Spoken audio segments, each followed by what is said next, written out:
มาบังเหยียบตาย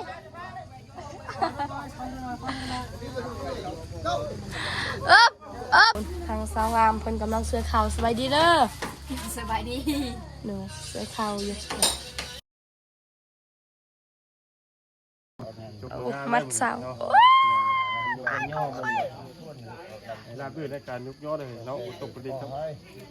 นกลังบอกคนนี้เด้อให้เอายุดทนไว้ก่อนบอกคนนี้บอกคนเด้อตะเบะใช่จุยเมีย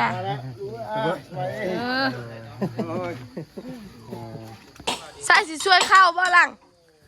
ไปเบิ่งทางน้องลังช่วยข้าวก่อนพี่น้องเอาพี่น้องเปิดภาพมาอีบัดนี้เนาะจับคนมาพบพ่อกับน้องไซคือเก่ามื้อนี้เนาะพี่น้องก็มายกเสาซอยเฮือนน้องลังเนาะพี่น้องบ่แม่นยกเสาดอกเฮาน่ะมาซอยจังกินเนาะพี่น้องตั้งแต่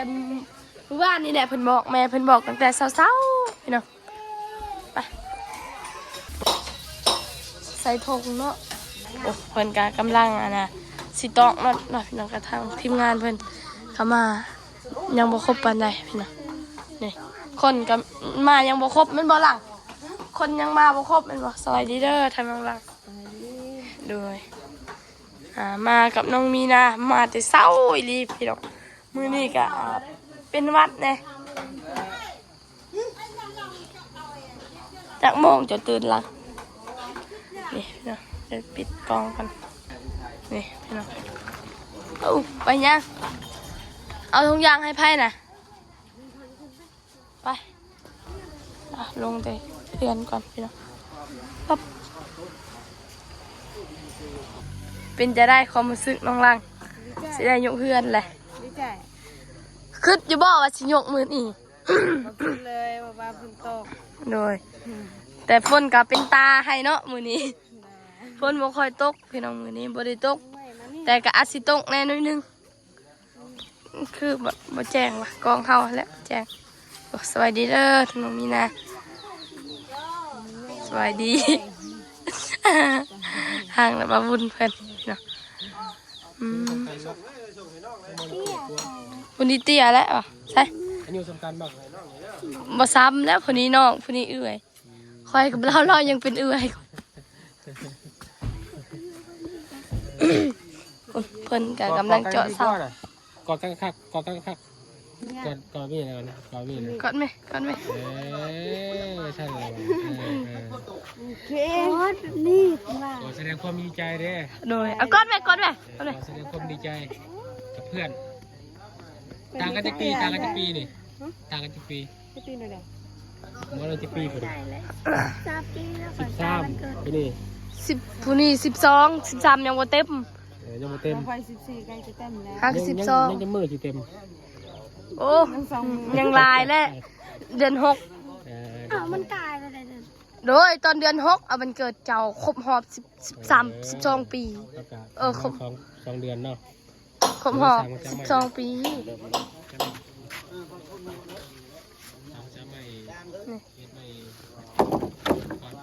เสายักษ์เป็นสิสวยงามอยู่กับนักถูกน้ำเนาะเด้อบอกจันเด้อเอาเด้อเอาเกือบเฮ็ดแล้วบอกอาหารกินคือมาโทรบอกหาแต่เช้าแท้ให้มาแต่งกินซอยเฮ็ดกินก็บ่มีเลยเนาะคือเฮ็ดยังกินนวดซื้อนั่นอาหารสำหรับลูกขาลมดีคือว่าสิให้แล้วโทรบอกเราเซ็ตบอกเขาตั้งแต่เช้าใส่เอ้ยมาซอยคอยเฮ็ดกินเลยเด้อไม่ได้ว่ามันใส่เฮ็ดกินก็ว่ามันใส่นึ่งไฟดังไฟน่าจะว่าแล้วซอยแต่งกินแล้ววะเนาะแล้วมาแล้วก็แล้วเนาะเขาตื่นแต่เช้าเด้มาเล่นซื่อๆก็ได้เนาะได้คิดแบบนึงซื่อตื่นจักโมงหลังค่ะ5 โมงนี่น่ะ6 โมงตอนนั้นดี6 โมงหรือว่า7 โมงยังนี่แหละประมาณนี้แหละ6 โมง7 โมงมาที่สุด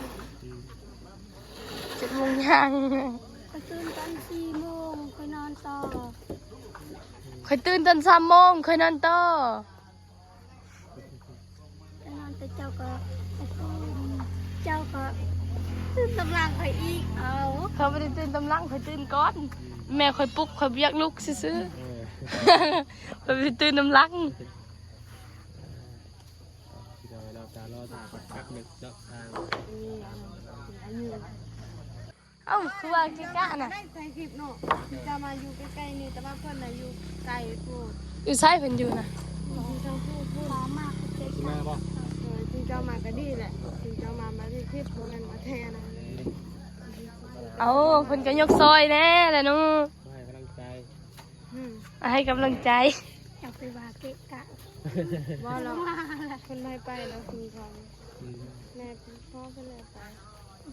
ไปแถวเพื่อนไป เป็นการกำลังยกไม้เนาะกำลังทั้งสร้างมันก็กำลังสิหั่นน็อตตอกมันพี่น้องโอ้ตอกเรียบร้อยแล้วนี่เพื่อนน้องรักเพื่อนโอ้เดี๋ยวอีกอย่างยกเรียบร้อยนี่สักเศร้า1 2 3 4 5 6 7 8 9นี่นะโอ้ยกเศร้ายกไม้ยกเอายกตีนเศร้าอันนี้พี่น้องเฮ้ยเอา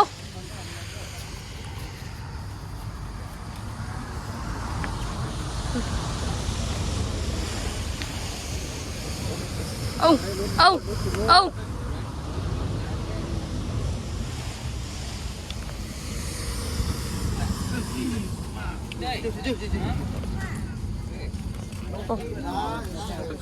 อาลงคุ้ม เรื่องราวเลยเราเฮ็ดบ้าน เนาะ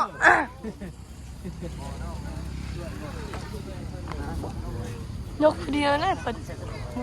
พี่นำมาพี่เดียวคนเดียว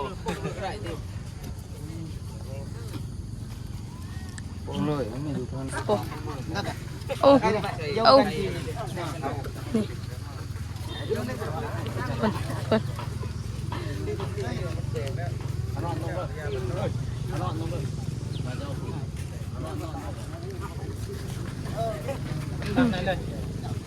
นี่ป้ายกผู้เดียวเลยเนาะทางพอเนาะอ้อย nói ra rồi Ê.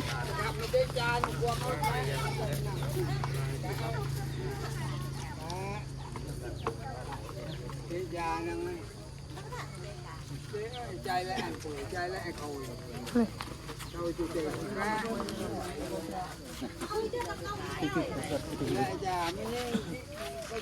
Ồ.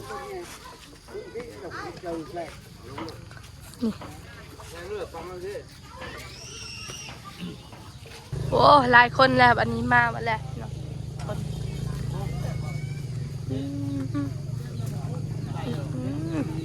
เริ่มมาแล้วผมถักเอาลงเสาก่อนทางสร้างคนโอ้ไล่คน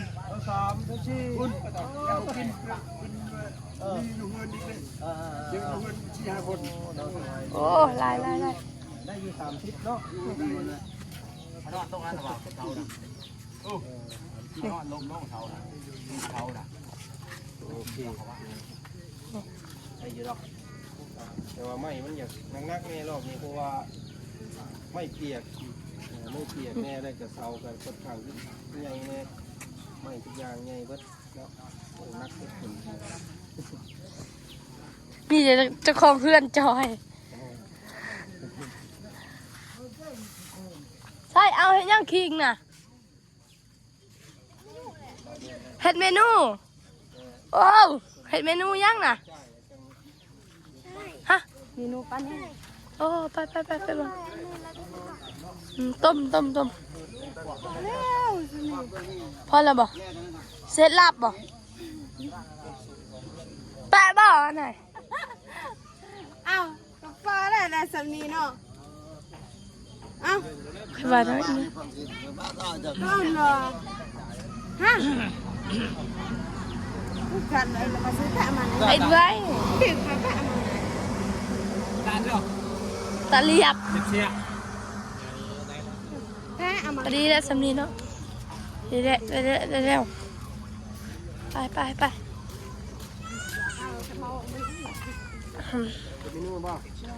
เราสิอันนั้นรับปลาได้แล้วอ่ะ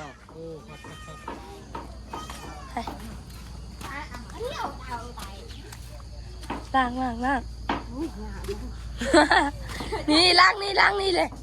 นี่เลยเอ้าล้าง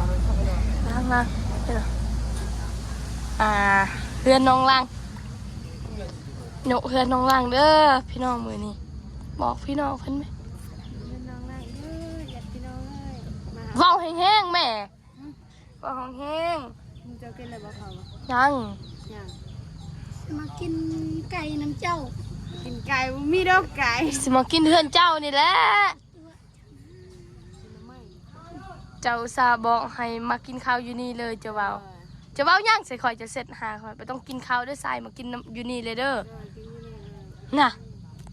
เอากลับมากินอยู่นี่แหละ กินก็กิน กินก็กิน เลย เอาเพิ่นว่าแล้วกินเลยสินะกินเด็บนี่ก็ได้ อุ้ยบอแล้วทากินลาบ เขากินเลยเนาะ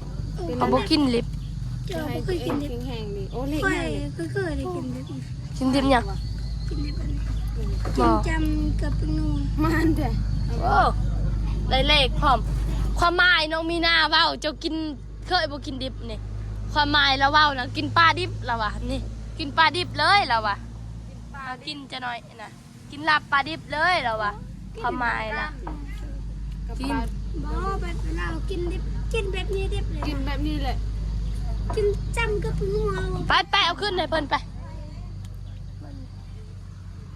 กินจำกับเป็นนูน เอาขึ้นให้เพิ่น กินได้ก็ เฮ้ยสนใจ กินไก่โอ้ยัดลำโผล่นะรำเบะเบลตะวิลให้จัดเลย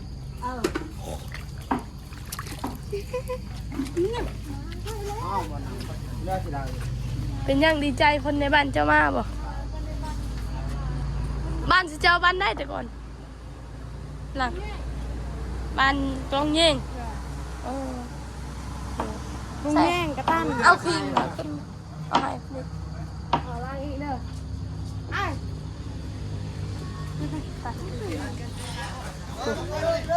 โอ้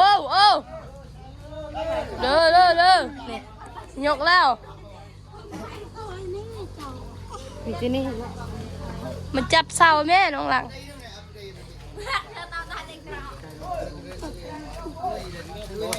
จะได้ โอ้ เป็นตุ่มเป็นนุ่มแน่ปล่อย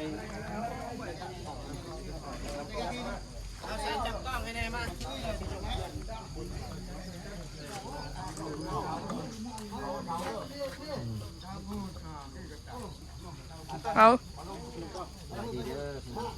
เนย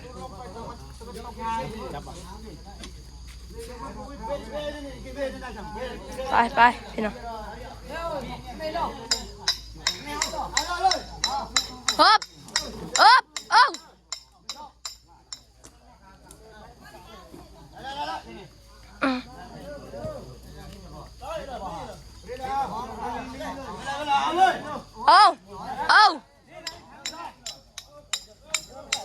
ฮึบ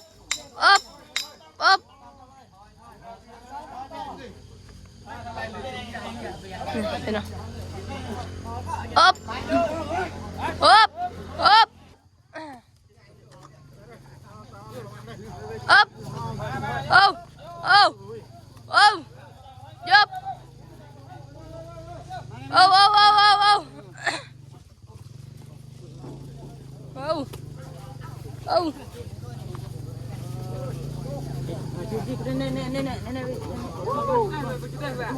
ยับยับลงจุยเนาะเขาก็นักแทนเนาะ ขั้นใจดำนะ มันเปียกนะ เรียกว่ามันดิบเนี่ยไม่ดิบเนี่ยมันหนัก เปียกไปนิด ลำกินกล้องโคตรดี แม่นดิ เดี๋ยวเพิ่นเตรียมต่อไว้ใกล้ก่อนต้องเอาเลขแขกมาเนาะรับตัวเลขไม่ได้เยอะไว้เมื่อคนตัดก็ตัดเองใครจะว่าคนลายเนี่ยเนาะอยู่ประมาณ30 โอ้ฝนเริ่มมาอีกแล้วพี่น้องวันนี้โอ้ฝนกำลังเกมสิยกเนาะพี่น้องจักเป็นอย่างกองเฮาคือมัวเนาะพี่น้องเฮ้ยอันนี้ยังให้ใคร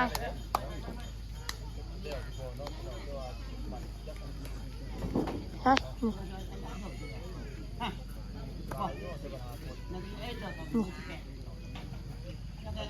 กำลังสิตอกพี่น้อง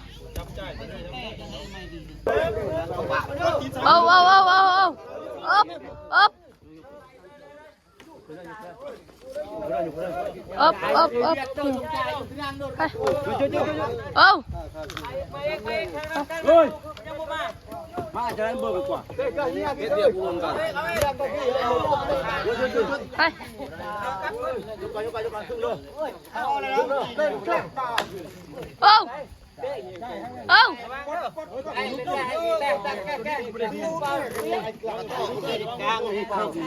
อันนี้เขาได้เรายกได้รับตาเด้อเจ้าออกเจ้าให้ได้เนี่ยก็ได้แบบอันใด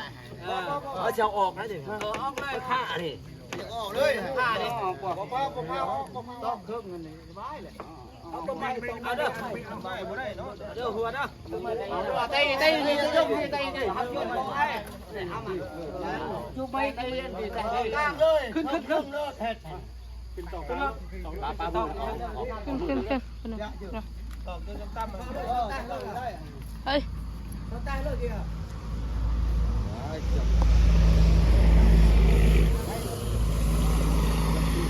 เนาะเอา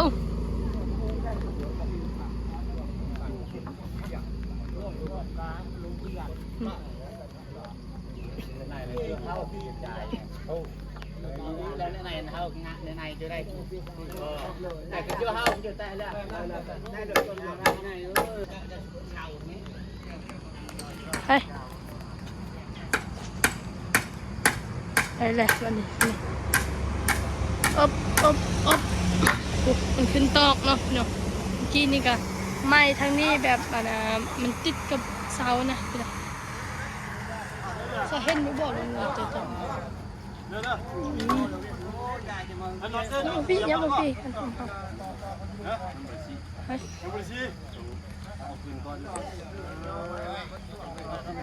เฮ้ยฝนก็เริ่มตกเลยพี่น้อง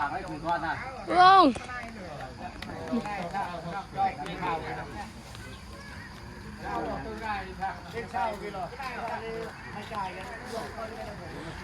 ไปใส่หลังสวัสดีไปใส่ เขานั่งอยู่นี่แหละ ไปต้นหับยากลำกีนี่ เลยต้นหักเดินไปต้นหับญาติเนาะจับกล้องให้หน่อยไปเข้าห้องน้ำก่อนเส้นห้องน้ำใดห้องน้ำนี้เข้าได้บ่ได้พุ่น ห้องน้ำอยู่พุ่นเนาะไปหรอกโอ้เฮ้ยมาจะเข้าห้องน้ำบัดนี้ยกเรียบร้อยแหละติดอยู่ห้องน้ำพี่น้องเอ้ยเมื่อกี้นี่เปิดห้องน้ำจังได้มันก็บ่ออกพี่น้องนี่ยกเรียบร้อยแล้วยังอีกเรื่องนึงก็ทาอาหารการกินก่อนพี่น้องเฮาก็สิทายเทื่อละเล็กเทื่อละน้อยเนาะมีนานนะบ่มัวเลยงามคือเก่าเลยพี่น้อง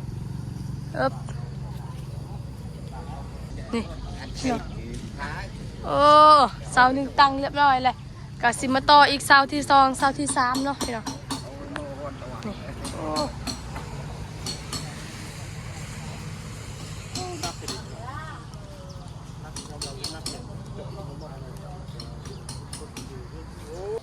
เอาพี่น้องกะมาอีกรอบนี้กะตั้งเสาเรียบร้อยเอาเนาะพี่น้องกะสิขอโตก่อนพี่น้องจบคลิปปิดคลิปเพียงเท่านี้ก่อนก็ต้องขอบคุณพี่ใหญ่ใจบุญอิบสิทุกท่านเนาะติดตามรับชมกะมาต่ออีกคลิป2เนาะพี่น้องกะยกอีกรอบที่2รอบที่3ก็สิยอพาข้าวพาน้ำสู่เพิ่นกินเนาะพี่น้องเอาไป ไปแล้วเด้อพี่น้องสบายดีเด้อบ๊ายบาย